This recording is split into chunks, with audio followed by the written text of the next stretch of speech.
So you've got some cooked meat laying around, maybe some veggies, and you're wondering what you're going to do for breakfast. Well, here's an idea that never fails. So I've got some chicken shawarma laying around, and I've got these veggies. So I'm gonna chop up that spinach and mushrooms and about half that onion and that poblano, and we're gonna make frittatas with a little bit of feta and our eggs and some salt and pepper. So none of my veggies have been cooked, so I'm gonna do some prep that's gonna allow me to put a little seasoning and heat on them. First, I'm gonna chop up this spinach nice and fine, and that's not gonna get cooked because that'll wilt pretty quick.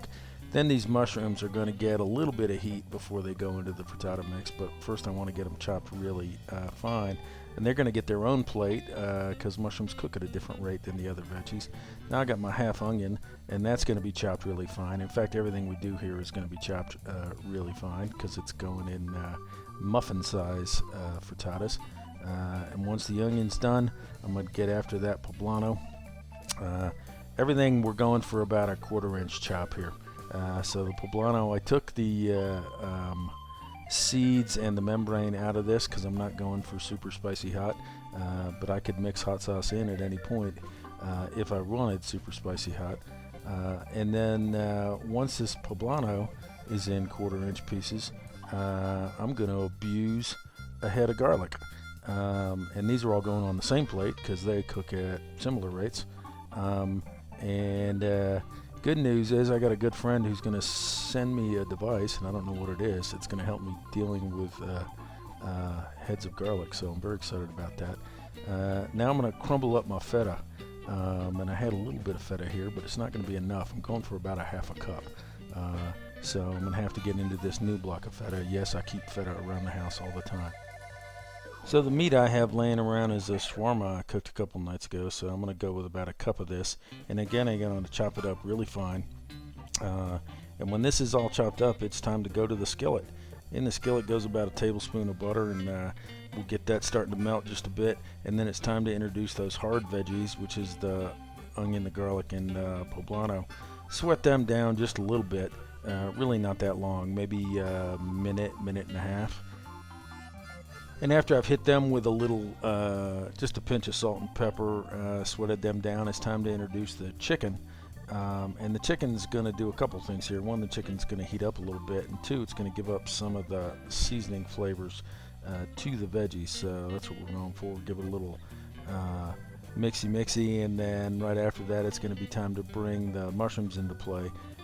And the mushrooms bring great flavor and great texture, but they also bring a little bit of liquid to this grouping here, which is going to be important because otherwise I would have to deglaze this pan. But as you can see, I'm not going to have to deglaze because the mushrooms are going to give up their water, and that's going to create just what we need.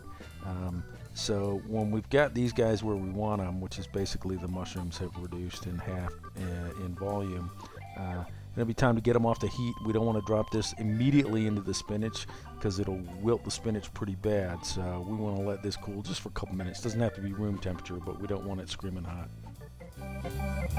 So it's cooled just a little bit. You can see I've dumped the meat veggie mixture in with the spinach and feta, and so that's ready to load into my muffin tin.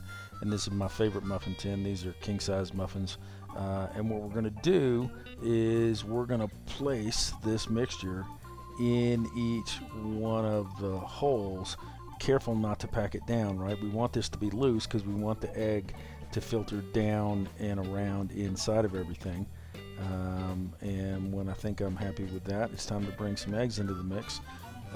So I started with 6, turned out I needed 7 eggs that I'm going to put in about a teaspoon of salt and a few grinds of pepper into. And then I like my eggs just slightly fluffier than they would be naturally. So I'm also going to introduce, I don't know, maybe a tablespoon of whole milk. And after that, it'll be time to mix this up just a bit and then start pouring into the muffin tins.